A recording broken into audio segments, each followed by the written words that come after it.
Hey everybody, welcome back to Docwood Theory. My name is Docwood. And I'm your boy Theory. What's up, everybody? And I'm Halo. What's up? All right, everybody. I want to get started here. Introducing a new guest. You want to tell us about yourself? Where are you from? Oh man, I'm from the tip top of Iowa, just out here kicking it. Came to see some good friends and people. Shit. Are you originally from here? Yeah, I grew up, just around the block actually. And then I've known Zach Docwood since I don't know. We was toddlers almost. Yeah. Kids. You're actually my first friend. So, yeah, she was actually my first friend in Ohio. I think altogether. You might have been one of the first people I ever met here. It's hard to find people that have stuck around that long and been that loyal. And Right. It's kind of cool to see in today's age. You know what I mean? And just real people that keep in contact and want to, over a long actually period still of time. care. Yeah. Right. And genuinely want to know how you're doing and hope that you're doing well. Right, Well, and it's like no matter how many years or the distance or time, real people are just hard to come by like that. Yeah, absolutely. And I think the basis for how the relationship got there. So I met her through an individual named Penny, who was her grandmother, who was probably one of the most influential people that I know. That most people would say that. Like anybody that met her would say that. Like, oh man, she really impacted my life, or like she was really great to me or helped me. Like I don't actually know a person that didn't know her that didn't really love her. Actually, I don't. You knew her more than I did, obviously, but I don't really know her. What was she known for specifically? What did she? Is it because? I mean, everybody just knew her. She was just like a warm person, dude.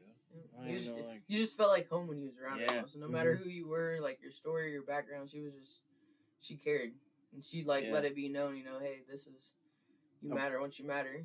And then when she met and found Zach's dad, or this is where it came out to be, and then she helped him, and he helped her too.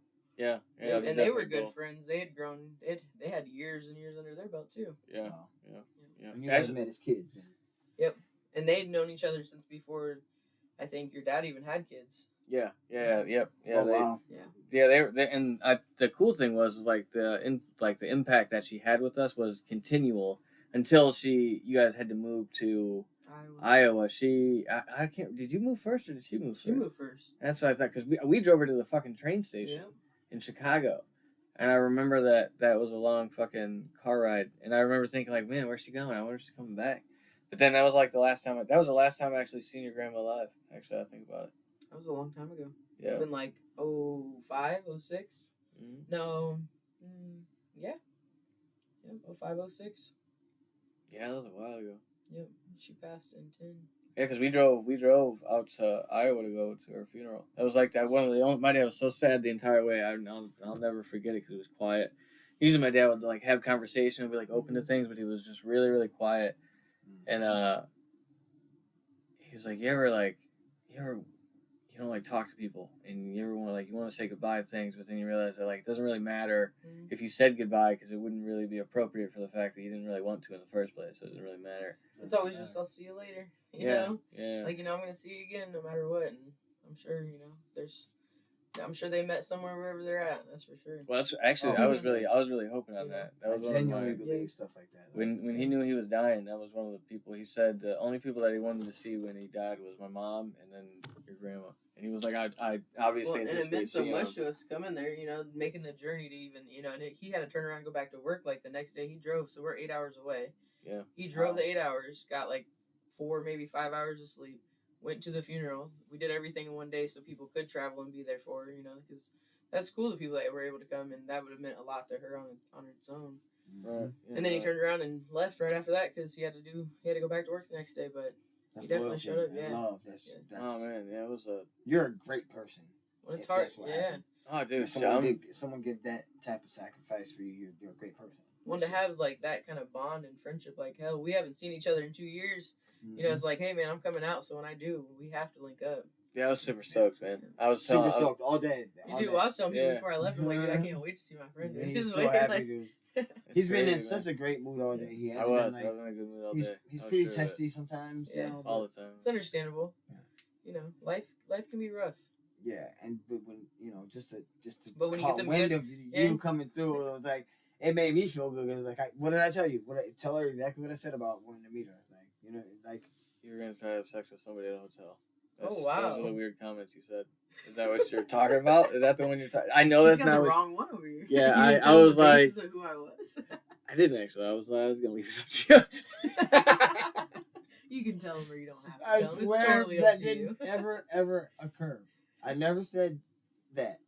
I never said anything about me and you going to hotel. He looks pretty believable over there. Okay. I just want to know that if I look back on this, like, will the reverberation in your voice be able to tell me how much of a fucking lie that was? You can hear the different pictures. Yeah, like listen, he was registering at a 6. He started talking. We went down to a negative 36. Listen, bro. Sometimes I just say shit, and I don't really be right. meaning it. And I had never met you before, and I said, and he's overly because listen, this is the thing. You were nice to him at first, so really at this point he's like, she likes me. Hey, she likes me for sure. Friend. She definitely likes me for sure. 100%. I was gonna let him fall down and wasn't gonna help him up. So yeah. That's how you know she likes me. That's how he. I was gonna say, and then he's gonna come in with the denial of like. You don't remember? It's like one of those like the way she looked at me, grade school dude. You Like she's hurt. Bro, she's hurting me. Like she she's hurting me because she likes me. He definitely has he knows my game. Yeah, absolutely. So, but I ain't got no money, so we can't go to a hotel. Oh wow. He was gonna take me. What kind of hotel motel is he trying to take me? Well, That's he crazy. can't really afford it. You don't think I'm not? You don't think I'm a classy lady? Shit. Well, no, I don't have a place of my own. I don't have a place of my own here either. No, at all in the world. This conversation took a turn. He didn't want it. I wanted it to happen because I wanted. Just left it and no, we ain't going to the hotel, but you had to take the extra step.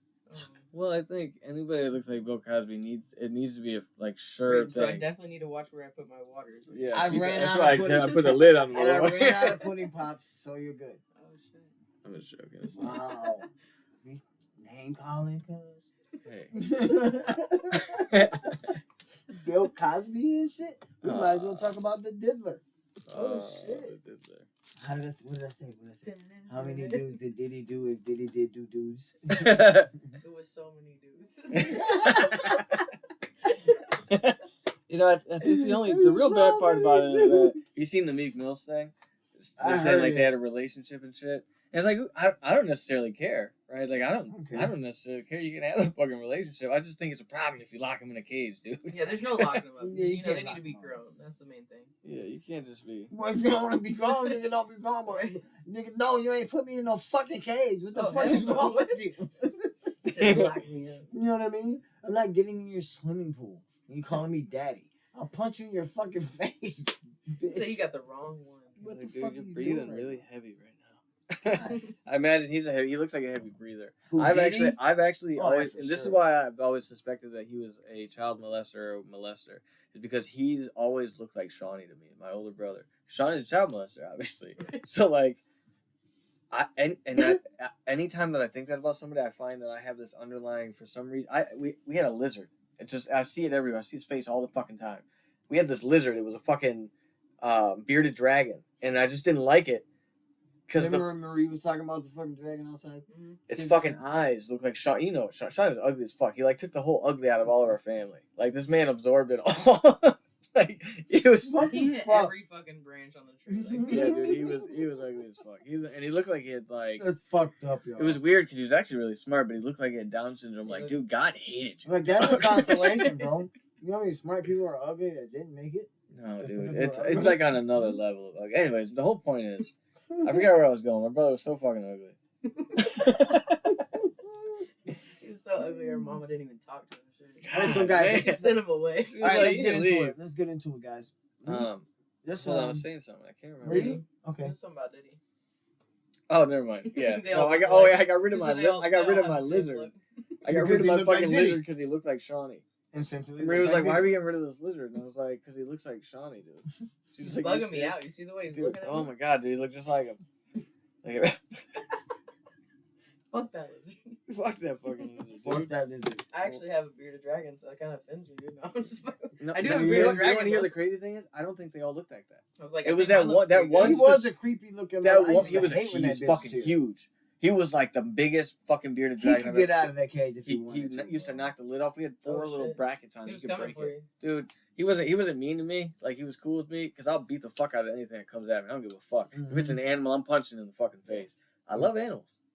But you're not gonna come at me. But I just know better, man. I've had a life that has given me enough experience to know that I have a very, very like select choice of like decision that I have when somebody comes at me aggressively. It's either I either run or I don't, and I have this tendency of not doing that one.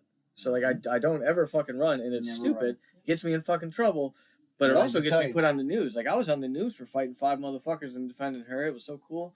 And, like, her dad gave me $200 for doing it. And I was even at that point, I was like, dude, I'm about to stage all these motherfuckers. Hell yeah, everyone. $200 a lick, man. I don't know why everybody is after your daughter. I have no idea. Crazy, dude. But have good to thing say. I'm fucking here, dude. You're like weird little... It's fucked up. All right, so, the funny thing was, the conversation wasn't like this upstairs. It was definitely a more in-depth conversation. Probably a little less superficial and not as much about child molestation and Bill Cosby. Mm-hmm. But sometimes when Kentrell's part of the conversation, it goes a certain way. And I think that's actually... You said I said something about Diddy. I wasn't talking about Diddy specifically. I was talking about something totally different. I just don't remember what it was. No, I was talking about your predatory comments toward my friend here without even meeting her.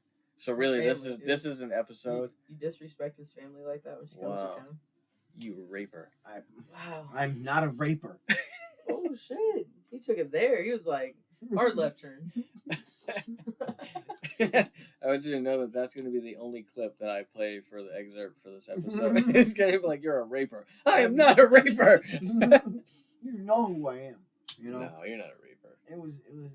You're more of a like angrily. I feel like if he wasn't good people, Zach wouldn't be around. No, he would have punched me in the face. Yeah. No. If he Kentrell's actually. I don't think I got faith in him. Yeah, no, I wouldn't let him around my kids if she's a bad person. Is this mine? This is the thing. We all make mistakes, though. Yeah, that's it is. Yeah, and I recognize that because the one thing is when his priorities are straight, he helps me and my family more than like anybody here. Mm-hmm. So like drugs do a thing to us, and I recognize that because I was in that place before. I'm a motherfucking con artist. I can articulate myself well, so I was a dangerous person in the street because I didn't necessarily I didn't have to rob people by guns or like be violent. I would convince people to give me their fucking money, and they would do it willingly. All me telling them that I was on heroin, like that.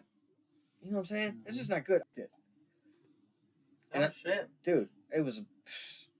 Greatest scam. Now, I did take a charge for the motherfucker. Actually, I'm not going to take this out because I don't know he's going to listen to it. But... You sold somebody's... That's some gangster ass shit. Hold on. It's not that. And I'm not trying to glorify you the shoes on your motherfucking feet. I'm not glorifying it, bro, but think about it. Well, so I took a charge for him, and we had an agreement that he would make sure that she wasn't fucking living on the streets while I took this charge because he had like a bunch of weed in the car, and he was selling it, and it was before it was legalized. And I was like, look, we were homeless at the time. We were living in and out of hotels, living in the woods. And I was like, bro, I'll take this charge. We got pulled. I was like, I'll take this charge. Make sure Marie gets a room. Like, you get her a room until everything's done. I said, is that the fucking plan? Because he had money. Like, he had stacked money.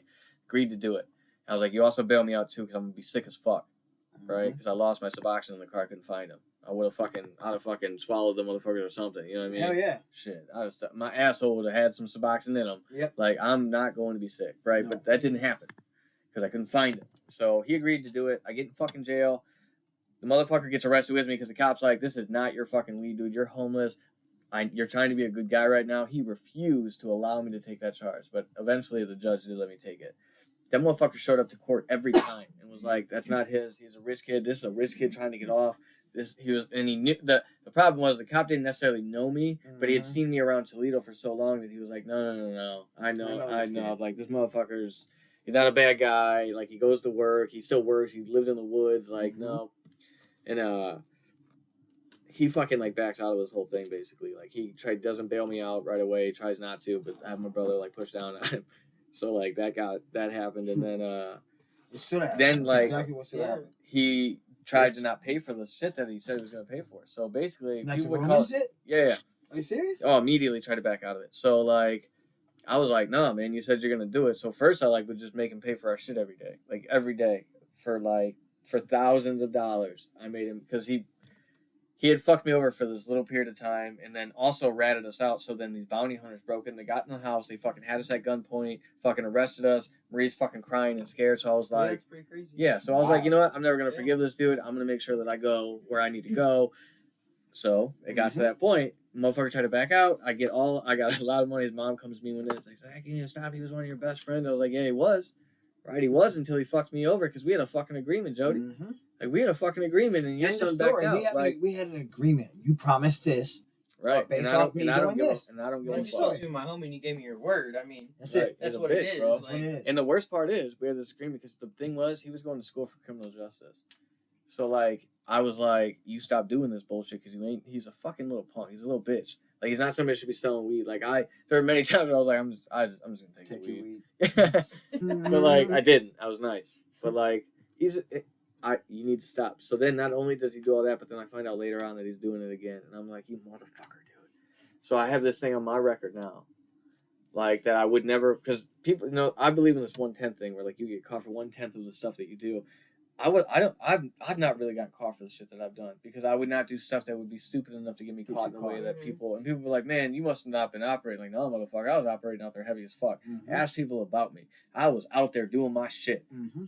The thing is I operate in a capacity that did not endanger me or my wife because I knew that I was her only ethics and morals. And, oh man, like I in a sense, but I know I still did. Like, I never robbed my dad. You know what I'm saying? Mm-hmm. Like, I never did those things. Marie wasn't necessarily the same in regards to, like, with her mom. You know, she that did happen. You know, like, when she took money from her mom and stuff. So I'm not like saying things didn't happen. I definitely did bad things. So I'm not like I was ethical all the time. But in regards to me being ethical towards my people and my stuff, I never crossed those thresholds. I wasn't willing to do that. I wish I could say that, but I'm kind of more leaning towards the way I was. I was still a piece of shit is what I'm saying. Like, I was still a piece of shit. I'm not going to pretend like I wasn't a piece of shit. Well, at least you own that. Yeah, well, you have to. Yeah. It's the only way to, like, really it takes a long time to own it sometimes, though. Mm-hmm. Well, and when you're going to stumble and fall. It's not just, you're not ever going to just stand up and run right away. Mm-hmm. You're learning that right now. You know? Mm-hmm. And I'm 47, so you might run again. I hope not. No, we keep the listen, on you. Listen, in the house. With this shit right here, let me tell you something. Okay, let me tell you. I've died a couple times. I've been Narcan once, so many times in my living room on my floor. Narcan me so many times because I came back, fell out. Then I hallucinated for a whole day. Shit. From Narcan. But I lived. I overdosed one time, woke up in Ottawa Hills. You know what Ottawa Hills is? Yeah. Police station. My friend and my wife took me there because I died in the backseat of the car. When I got to the fucking police station, pulled in the parking lot, I woke up. They're gonna say took you there. You know, at least they were they trying to get you up, or were they, yeah. Yeah. So. That's scary shit. And neither of those situations. There are a couple other that were kind of intense for me, but neither of them like the one I just told you. Yeah. That was wild. That is wild. It's wild, and it just shouldn't have happened. No, but it was senseless.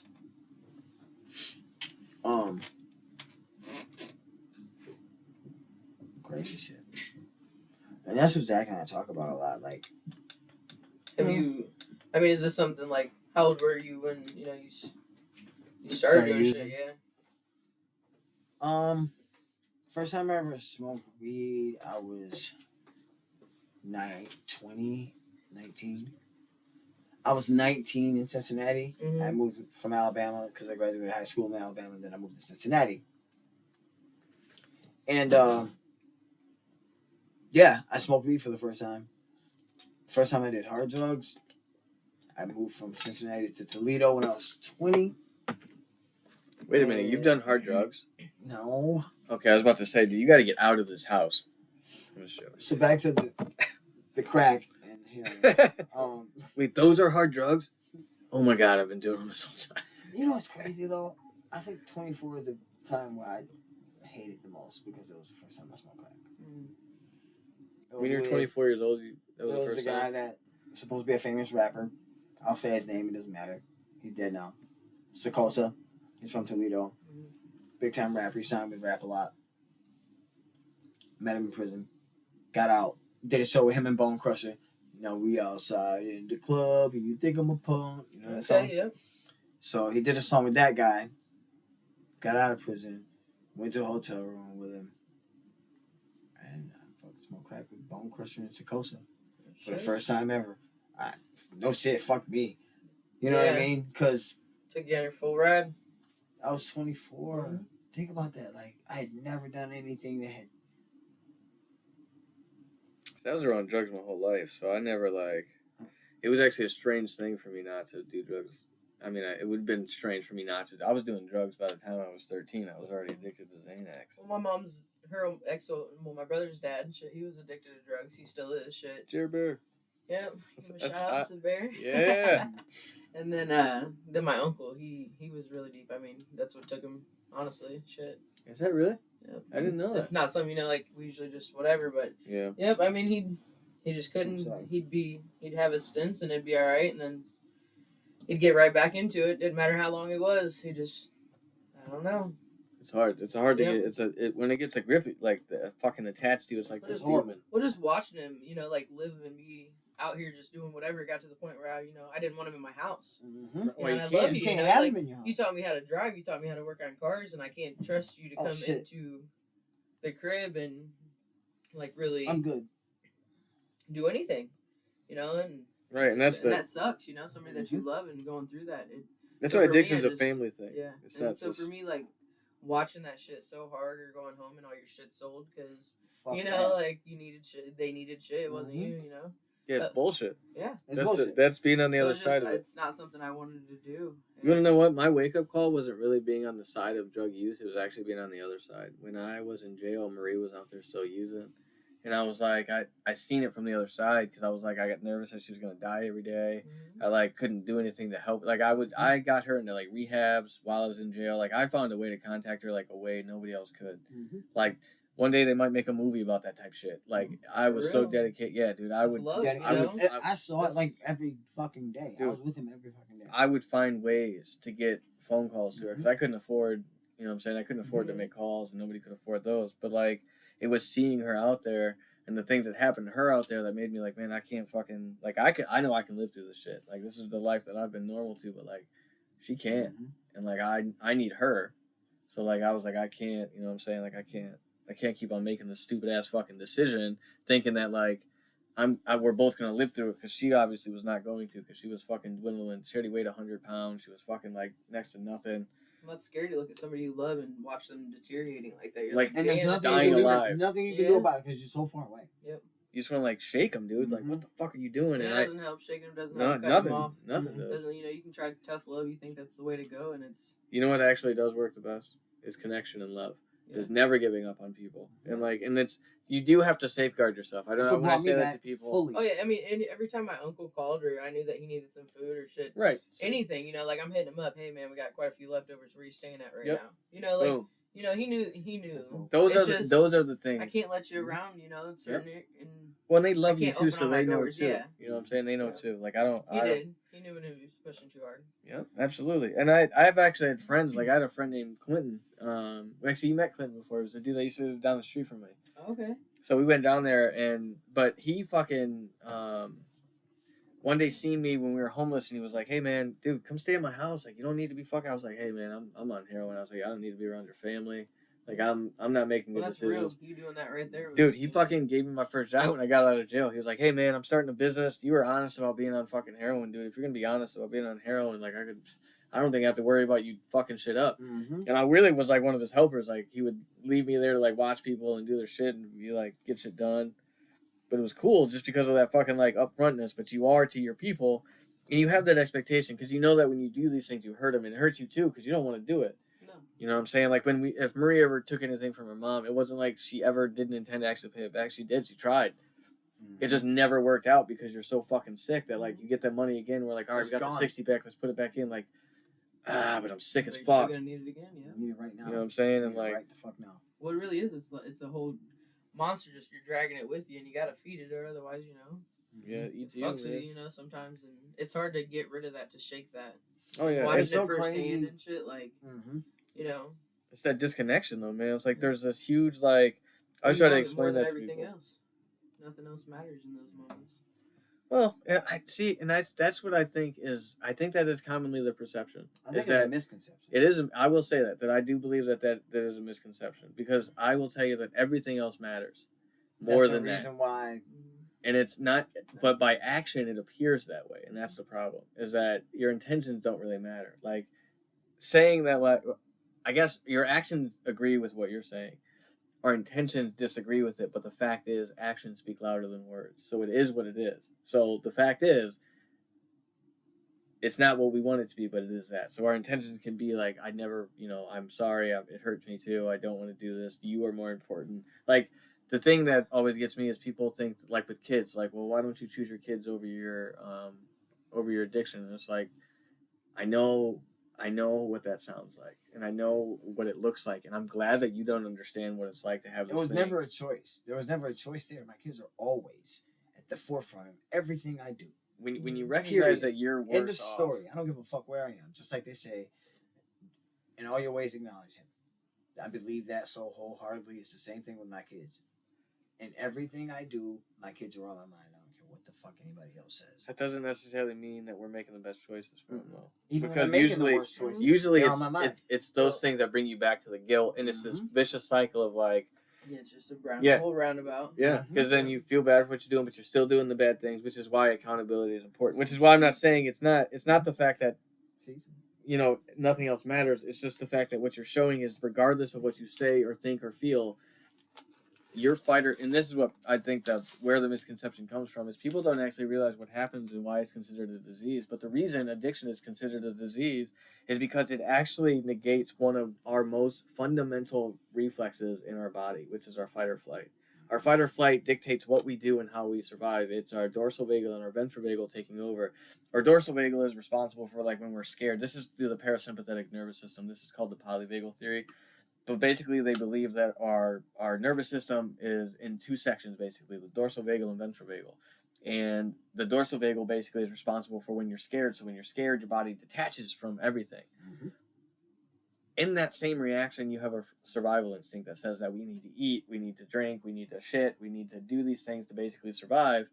The problem is addiction reprograms that. So you will literally get high instead of eating. You'll get high instead of drinking. And it's not actually an impulsive or conscious decision until you become accountable. Which is this thing where, like, I think this happens because they convince people that they're victims and that they're sick for the rest of their life, and that they're like, they basically make people, and I'm not saying it's not a disease, but I just don't believe that it is what people say it is. Like, it's a mindset almost. And I know that people are going to heavily disagree with that, but the moment I acknowledge my own personal authority and my ability to steer my ship, that whole, like, oh, I need to use this to make me feel better thing became no longer an option. And then I no longer felt this need to, like, stroke this thing or, like, feed this monster, because that monster in turn was actually me. Just this really insecure side of me that didn't want to face reality. Mm-hmm. And when you wake up, you check out. Yeah, you just want to check, and that's just being honest, exactly. Right? Mm-hmm. So once you stop fucking doing that and you're accountable for your shit, it's just like taking, like the Matrix. You can't really unwake up, right? Like, you woke up, there's no going back. There's no going back from being conscious from what the fuck it is. And the problem is that most programs teach you that they don't wake you up. You can't unsee it. But the problem is most programs, like, out there, and, like, that's actually why I left the field. AA and all this bullshit, dude. I'm not saying it doesn't help people. It helps people. They do their thing, and it's a nice community and stuff.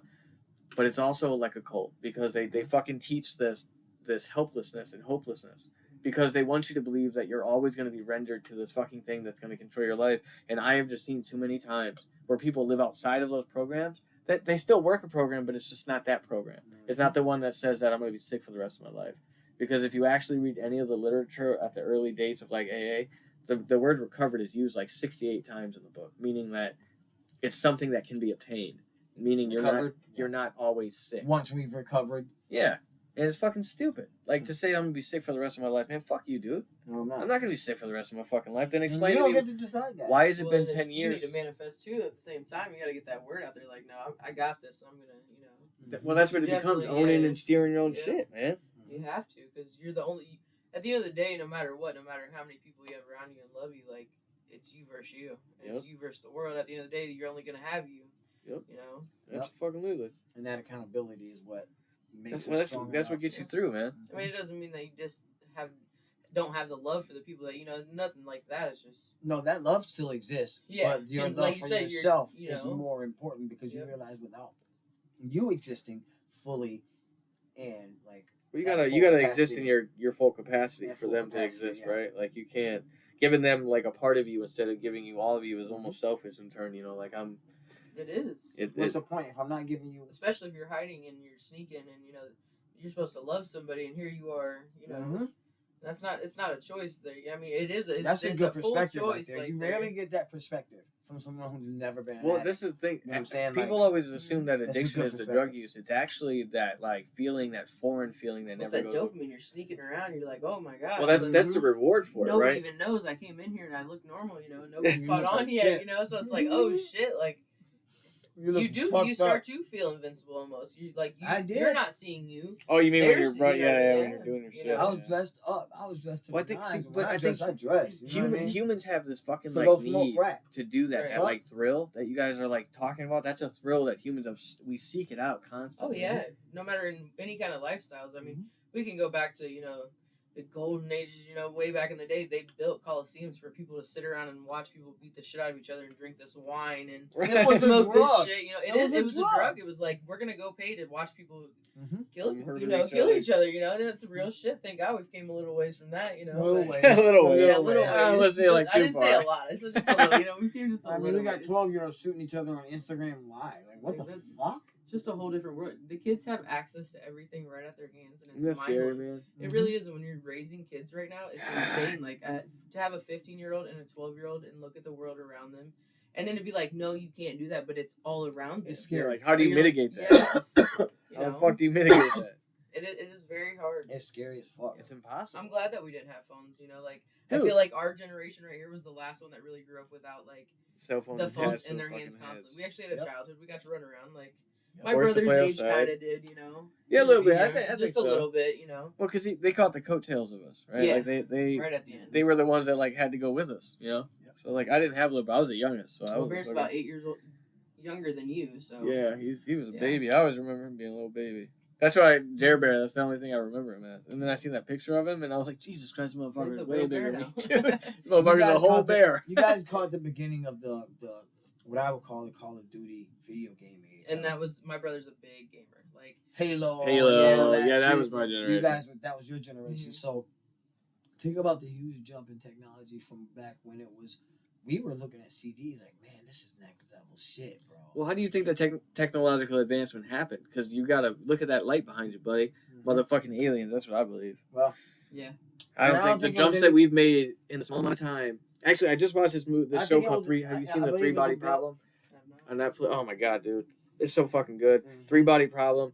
It basically is like this advanced civilization that's on their way to take over the earth, but because we've grown so fast that they're like, by the time we get there, it's going to be 400 years. You're going to be too advanced, so they're trying to stop us. Trying to slow us down. Yeah, but the thing is, man, that there's this part in there where they're talking about like our advancements and how fast we've advanced, not really looking at the fact that like we've expedited advancements and around time periods where all these like Roswell, like we've had significant advancements come right after that happened, or the denial of it, right?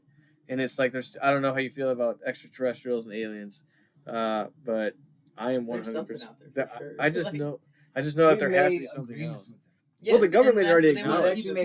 We've actually made pacts with them. I feel like they don't want us to kill each other off, though. I mean, I think they're they want to be kind of peaceful, and listen, it's outside of our capacity. We traded humans. We literally traded humans for I love people that shit like this. He's like the gold. Listen, if you look up the Greada Treaty, I can't make this shit up.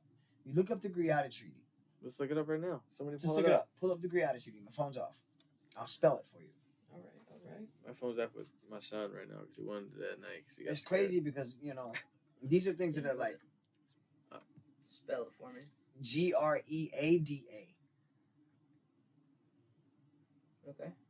Treaty. 1956? Read it. He doesn't know what fucking year it is. He's just quoting something he's seen on that video. Oh, wow. I'm just joking. It looks like there aren't many great results for the search is what I'm getting. Here, you can play that. Look how he was so sure that we were about to find some like awe-inspiring. Right is it? I don't know. Not there, not where I was. Since the 1950s, members of the CIA still had a conscious and relayed aliens events to the American people via Hollywood movies. Hollywood was the tool to warn the people of the world. Well, I mean, in the beginning of everything, they told us that, that you can just completely control people by letting them look at this little box, and we're going to subliminally tell them messages through, Hey, guys, since the beginning of television, they've been like, there's aliens, swear to God.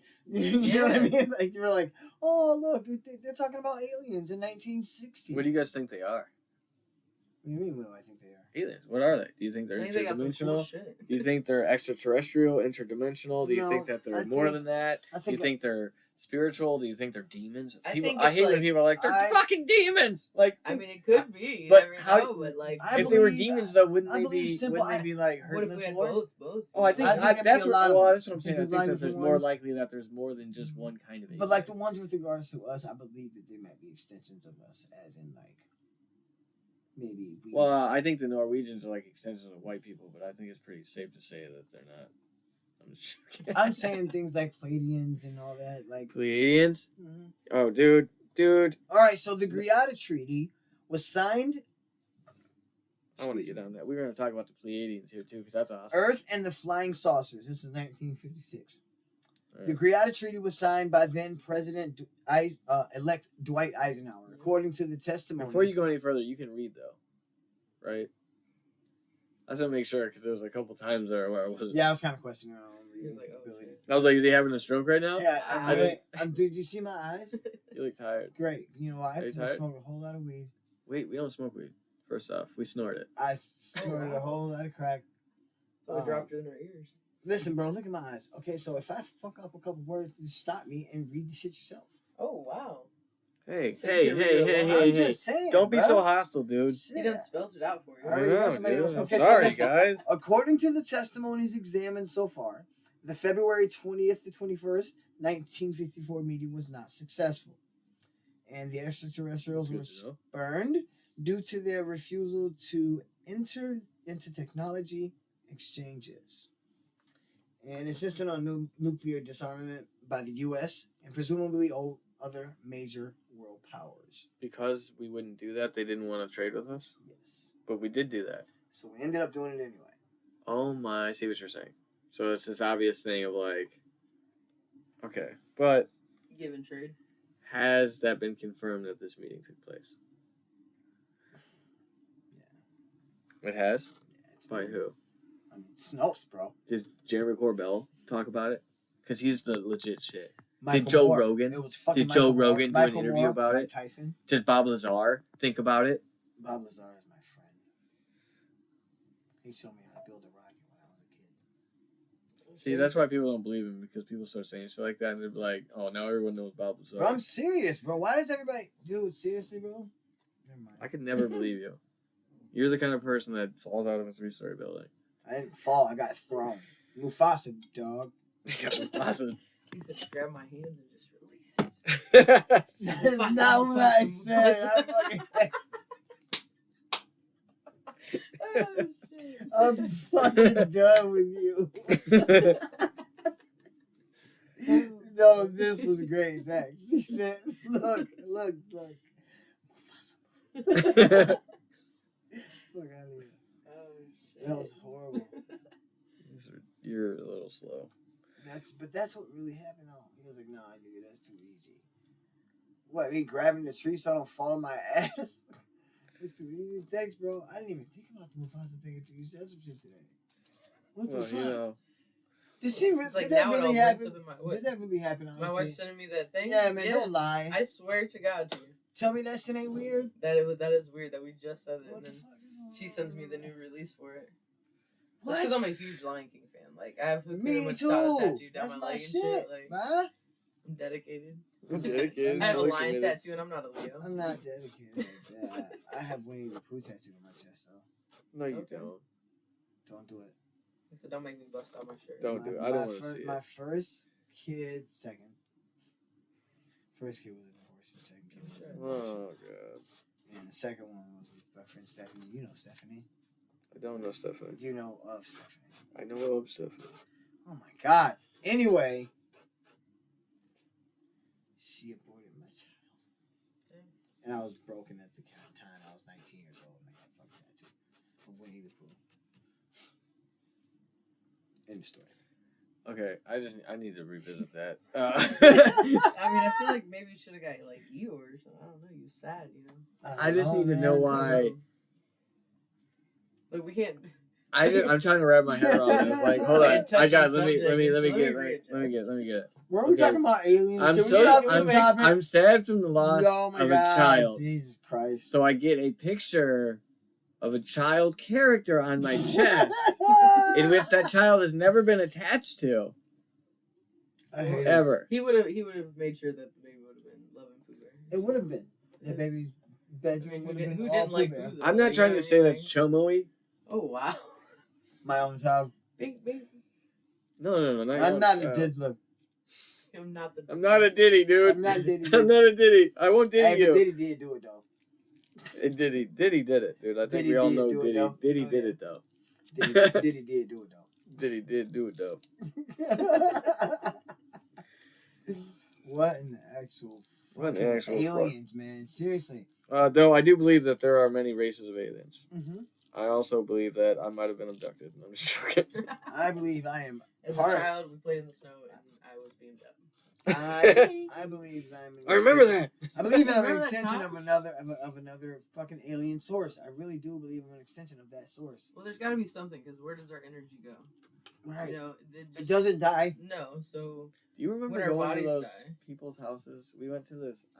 You're the only. I can't. I'm finally glad that you're here. So like, we went to this house with this family, and we were like telling scary stories. Your grandma was telling scary stories. Yeah, you wanted to ask what my grandma was famous for. That's what she did. She told us all scary stories. The scariest. I love her. She was the best. She was so good at telling the stories. I love her so much. Dude, oh my god. Dude, she told me the story. Do you remember the story about the friend who was buried alive? Vaguely. So actually last Thanksgiving, I asked our family, I was like, if you know any stories that you can remember that she used to tell, like I wanted to write a whole little section. Do you have any of them? Yeah, I have a couple that I tell my kids and stuff, but you know. Dude, you don't remember this one? You don't remember the friend? I'm not gonna lie, so like my struggle, I like to especially for a while when she passed away, dude, I went down a very like alcoholic kind of situation, and so like I feel like I blocked so much out that it makes me sad when I think about it, because I'm like, man, I drank so much for so many days on end, nonstop, that it just like with a loss like that though. No, yeah, the loss like that it's extreme. But yeah, she was really good at telling stories, and I'm sure as soon as you start talking about it, it'll come right back to me. Yeah. It's like that. I do want to say it because I just want to know. Yeah, I want to hear it. So basically she had started by saying like there was these two friends who had lived together for Should we turn the lights off? A very long. Shut up. She would have. Yeah, she would have. She would have set the lights off. Let's turn the lights off. She would have set the whole tone. But no, just listen, because I gotta do this. This is kind of little. You want to turn the lights off so bad. It's what? You don't too. Just do it. That's what she'd do, especially like on a snowy, dark, or rainy day. And it's rainy and gloomy. Yeah. Yeah, but we're not gonna do scary stories after that, so I'm not gonna turn the light off. Like, we're gonna have a whole night of just telling scary stories. We could, if we had all the stories. That's dope. There were so many. I tell the kids the one where the guy like cut up the chicken, made the like put her body parts underneath the floorboards and yeah. What? I'll run with that. There's so you two can stories. Do that Nice. Please do it.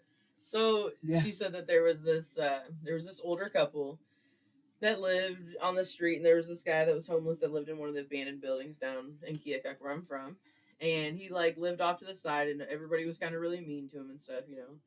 And this woman would make him pies, and because he'd always like, so he'd come by the house, and the husband was always there, and he'd come get the pie. And this one Friday night, the husband had got called out for work, and he worked out of town sometimes, so he had to leave, and he's like, you know, I'll be back home Sunday. Whatever. He tells her, he's like, I don't want you to go ahead and do this. You need to wait until I come back home. She tells him, yeah, she'll wait, and of course she doesn't wait, you know. Mm-hmm. Most women are stubborn.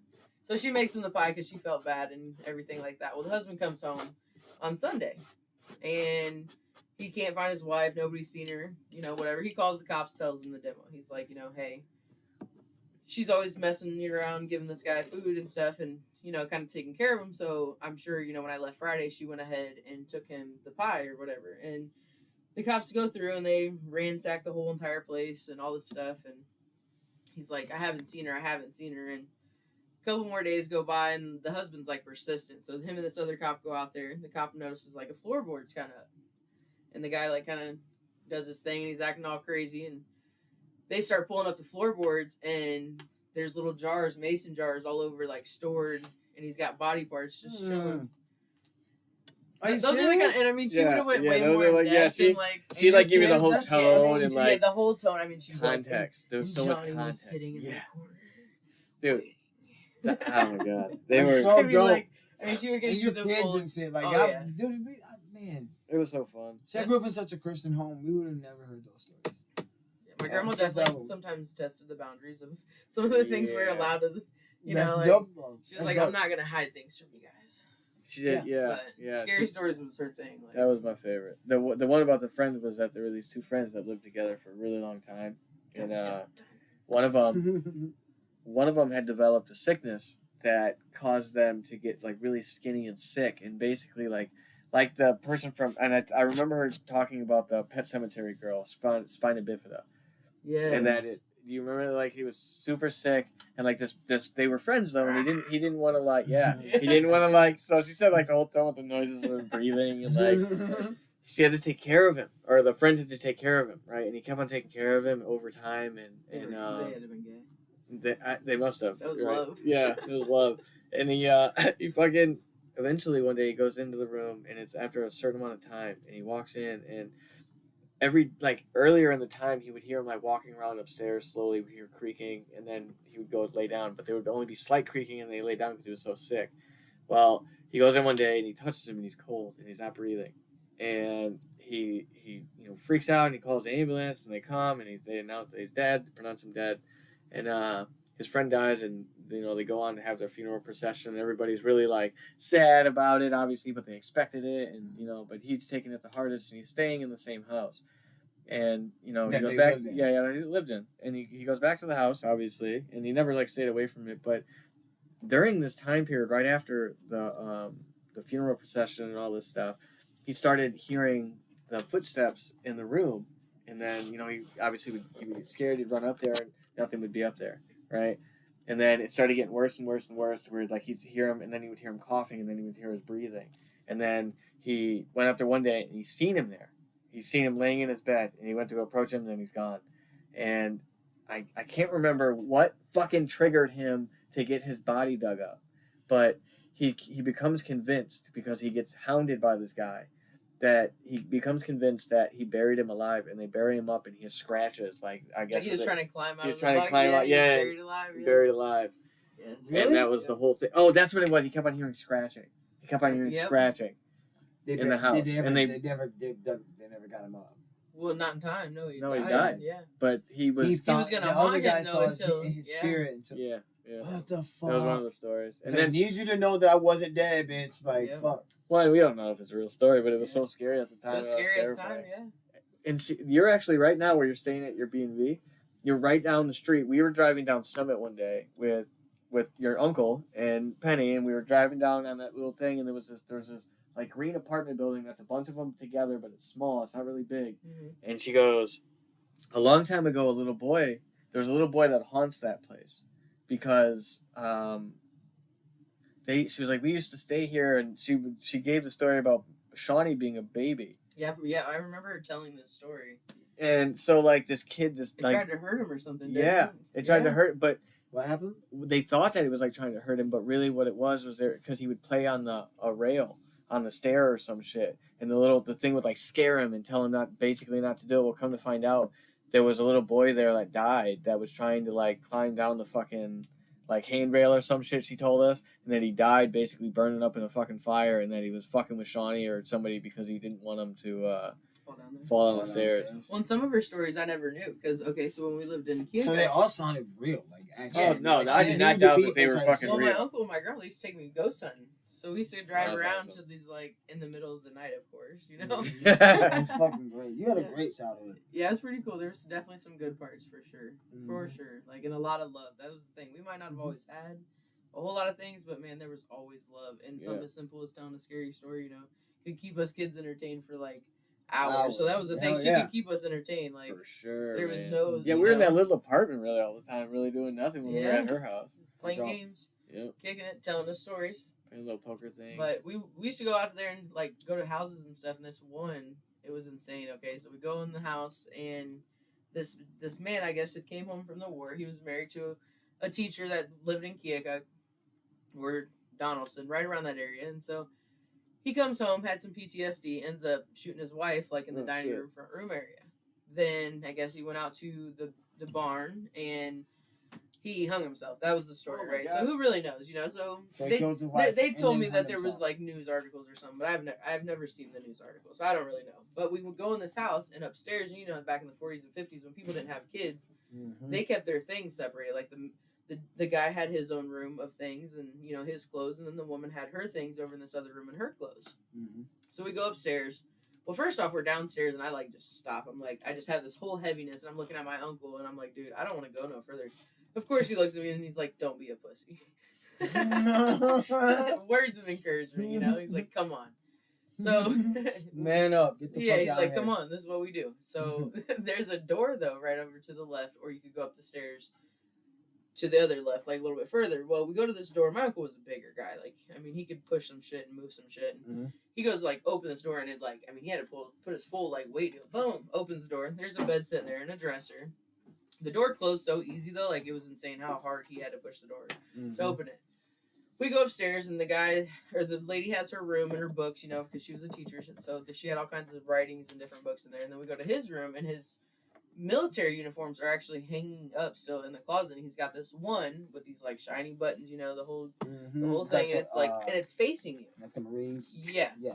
And so, I mean, the suit's, like, looking at you when you go to turn around this corner, and then he's got all of his other ones still hanging up in this closet. So nobody, like, ever came and, I don't know, they just didn't take the clothes, especially some dope-ass some suits like that, you know, and all that stuff. Never came and cleaned it out. Well, we'd been out here to this house a bunch of times growing up, to the point to when I got older, I started taking my friends out there. Well, you get too many people and young kids acting stupid, and, well, we go in, and the whole night felt weird. Like, there would be nights we'd go out there, and I'd be like, I'm not going in. Like, something is off. I'm cool. Yeah, I was like, I was cool. Well, this night I kept telling them, there's a big group, and they're like, you're fine, come on. We go in. Everything that was upstairs is, like, gone. Because the first place we always went to was upstairs. So we're standing there, we're like, we go upstairs, and everything's gone up there. So we're like, what the fuck? Everything? The suits, all her books, everything's gone. Well, we go downstairs, and we go to, like, over by the stairs, there was a room. So we walked through this room, and there was, like, a little hole already started that went towards the bedroom area where that door that was stuck was at. Well, the guys acted like jackasses, of course, and they kind of pushed through the hole. Well, we go in there. When we all standing in there, her books are lined up on the dresser like they were there. And then his suits and all their clothes are hanging in the closet that was in that room. Downstairs? Downstairs. So we're like, what the fuck is... Because all of us that had been down there, you know, we're looking at each other like something is off. Well, the mattress that usually was on the bed is like half on, half off, dude. Sitting there like facing towards the closet. And there's that suit that I'm talking about was facing out, just like it had been upstairs. It was weird. I mean, me and my buddy, like... What? So, as I tell you this story, I got what the fuck? The end part makes it even better. So, we go in there, and this chick, Sam, this little chick, she never did nothing. She was kind of like... She was kind of yellow. She didn't do a whole lot of things that everybody else was doing. She wouldn't even get real lit with us.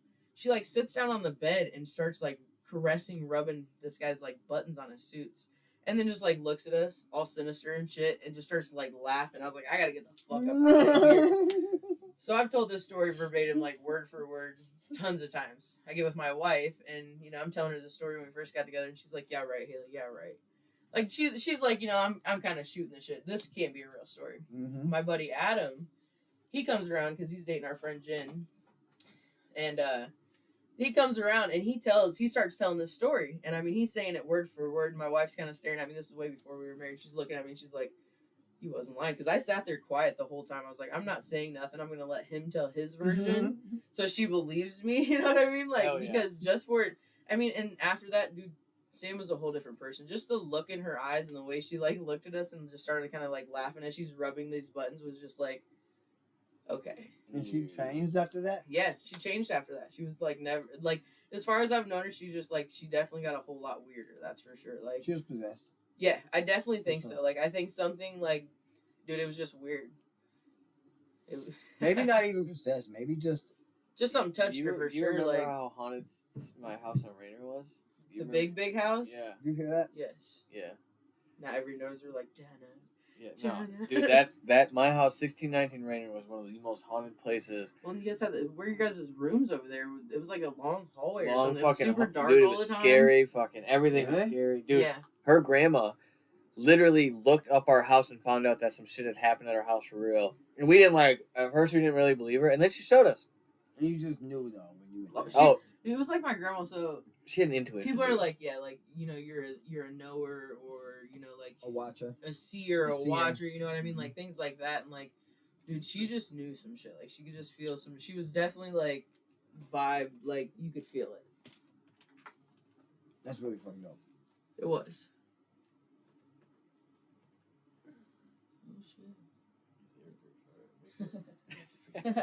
Yeah, it's pretty cool. Cool concept, at least. I'm not sure how much it works. Yeah, at least it works for like the big stuff. You just gotta go slow and steady. I have bigger settings. That's what she said. Nah. There you go. So about that hotel room, Haley. Hey. Get it. It would take me 7 hours to get out of here just to get in the fucking car. You know what I mean? There's a lot of history around here. I mean, I'm sure there's all kinds. Oh of my god, haunted I was stuff out in crazy Swanton and things. shit like that. Dude, we've had instances at that house of like having waking up and having women on us like chest. I had this crazy fucking experience with. Well, you're like going places most men want to go. Like, was it a brothel? Shit. No, it was terrible. No, it was at Rainer. Fucking is where most. I've never outside of Rainer. I never really had much like. There was one experience I had at this place. It was 1420 Cherry Street. It was an abandoned building. Sorry. And it wasn't that I actually seen anything that was haunted. I have that sleep paralysis demon thing. Have you ever had that? Where like you see. You're like lucid sleeping, or. It's like you see fear itself. Yeah, I guess so. I'm not really sure. I don't know how to explain it to people. People think some people think it's real. Some people think it's not. I know it's real. I believe that it's real only because of I've seen it through him. that I've seen had. it myself. I was sleeping in this abandoned building with my wife, and I would have these times where I'd wake up, and it was like when I would waking up, or I would be sleeping and waking up, trying to do it at the same time, but I couldn't really move, and it felt like I was like being. You ever go like under light with your eyes closed, and it like looks like it's doing that? Mm-hmm. Like it looked like that, like I was going under a bunch of lights.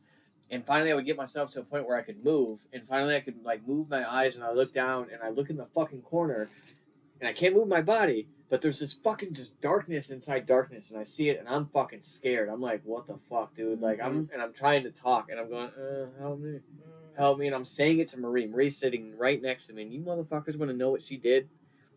This motherfucker, dude. I'm like, I finally get enough like muscle strength, like no more. I'm like, help me. And she fucking grabs my hand, and she pulls me, and makes me turn my back to it. Oh, and she goes, what? You're alright, you're alright. He was fine. Dude, I was so fucking scared. I was so... I seen something there. Like, I was 100% sure we're recording there. I was so fucking scared, dude, and she just, like, abandoned me. She just left you out there. Hey everybody, thank you for joining us on our third episode. I really hope you enjoyed it. We look forward to doing more and working with Halo in the future. Let us know what you think. I do have interactions up on Spotify. We are available on all podcast platforms. But we do want to know what you guys are thinking, and we are looking for more guests. So if you're interested, please contact us. There will be a link below. All right, have a good day and much love. Also, do me a favor. Try going out of your way to help somebody today. I know it might be hard, but sometimes it's really what gives life purpose. So give it a try. Let me know what you think.